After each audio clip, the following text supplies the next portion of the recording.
Hey guys, how's it going? Today we will be reacting to Top 5 SCP horror theories. And yes, talking like this really is gonna hurt my throat later down the line. But that is a sacrifice I'm willing to make to hopefully make this video a bit more watchable or get some comments. Anyway, let's press play and see what's gonna happen, shall we? Yeah. Real quick before I actually press the play button, I will try to make like the next video part 14 of my Code Vein Let's Play. I'll try though. No promises. So yeah. Light your candles, put on some spooky music, and grab a big old bucket of Halloween candy because we're about to get creepy. Yeah, SCPs and Halloween candy is probably but most of the stuff we discuss here has to a do high with chance of actual razors entries. and needles. Today we're going to read between the lines and hope to get to the bottom of some Foundation mysteries. There are so many conflicting tales and accounts that it's impossible to prove a theory right or wrong, but we're going to do our best anyways. Some theories might be ridiculous, and others might be so obvious they hurt. Regardless of veracity or likelihood, let's talk about some horror theories. Hello horror heads, and welcome back to the scariest channel on YouTube, Top 5 Scary Videos. I'm your horror host, Keegan Hughes, and today we're going to be taking a look at the Top 5 SCP horror theories. If you're down to clown with the Foundation, make sure to check out our Top 5 Scary SCP Foundations videos playlist right over here. Gnarly, let's get theorizing. Coming in at number 5, SCP-173's True Origins. The first SCP, a classic, the Peanut. There's a lot of history and controversy surrounding this the large, inspiration lad. for Of course, the image that the Weeping Angels in Doctor Who originally had nothing to do with SCP. It was actually a piece of installation art by Japanese artist Izumi Kato. The picture of a strange humanoid with a painted face looking over its shoulder from the corner of a dingy bathhouse room really affected people, causing them to think very creepy thoughts. Good work. But seriously, this SCP predates the Weeping Angels in Doctor Who, so this guy probably inspired them, or at least the Don't Blink.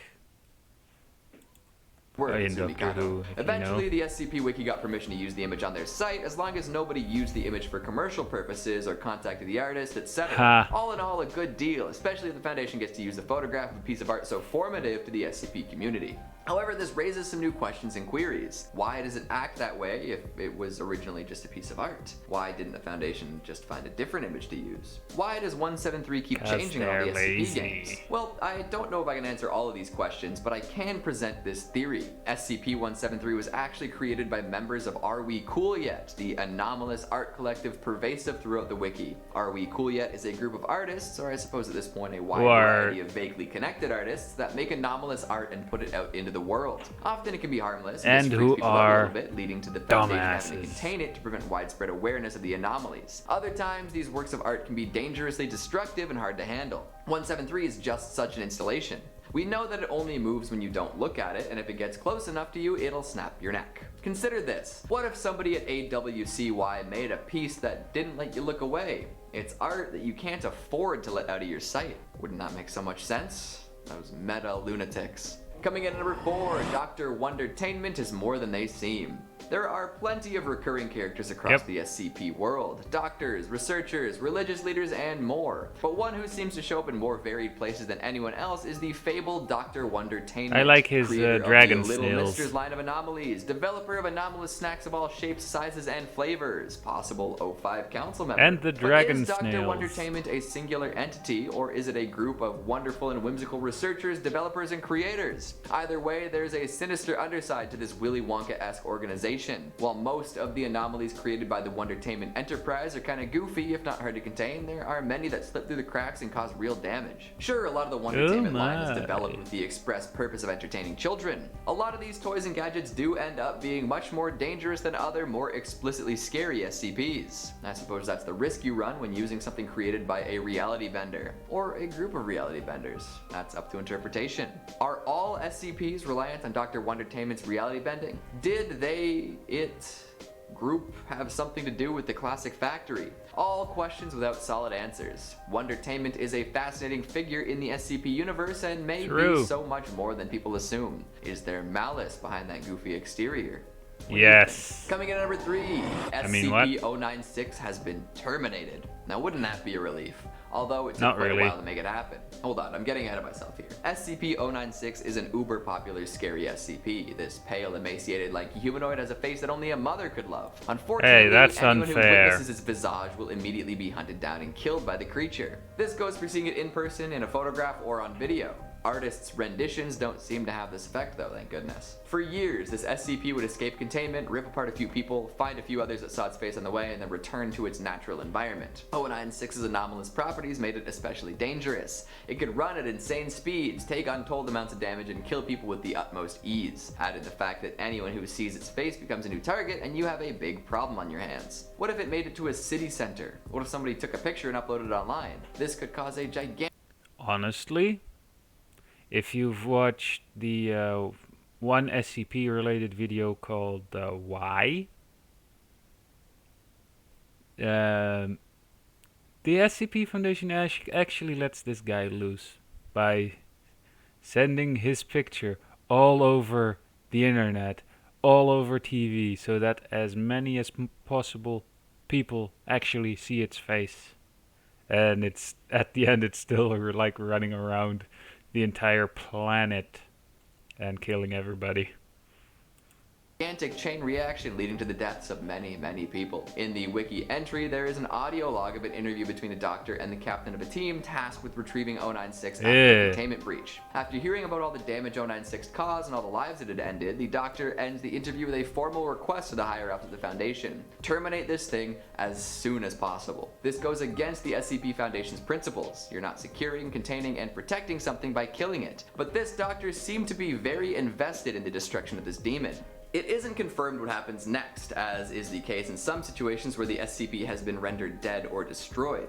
However, this could be an example of an off-the-books termination. What if they did indeed deal with 096, but kept its containment procedures open in order to set a really high standard? A creature has to be at least as dangerous as 096 before anyone can really do anything about it, and I'm not sure if that makes me feel more or less safe than I did before. Coming in at number 2, the real Procedure 110 Montauk. Within the SCP Foundation, there is a procedure rumored to be so soul-crushing, so dark and violent, so horrible to behold that nobody's really allowed to remember it at all. Folks assigned to SCP-231 are hand-selected to be as obedient and psychologically stable as possible, and even then they're put in concealing helmets and giving voice changers so as to dehumanize them more and prevent any possible recognition by others involved. In order to work at the site that 231 is held at, staff are blindfolded, have their ears covered, and then they're carted around in no fewer than 7 forms of transportation to ensure maximum disorientation.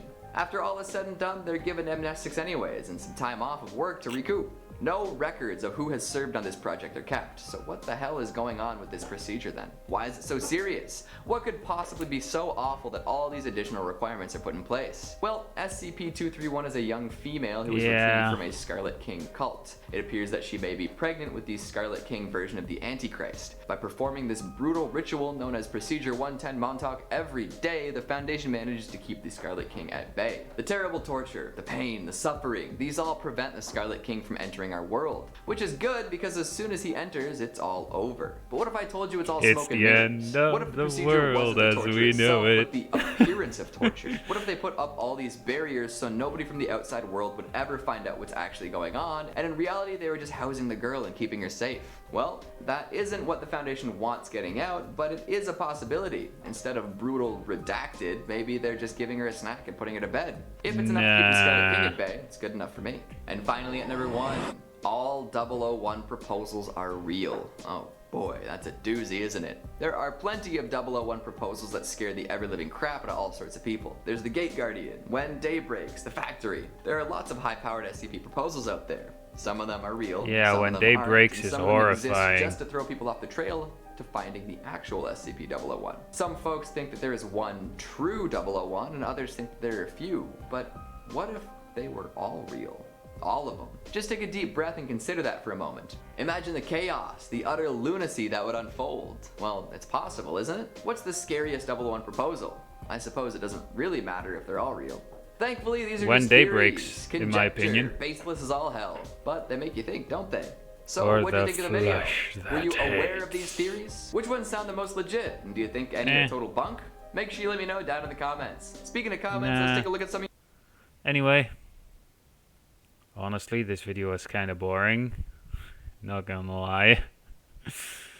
And yeah, hope you enjoyed this video, and I'll see you guys in hopefully part 14 of Code Vein.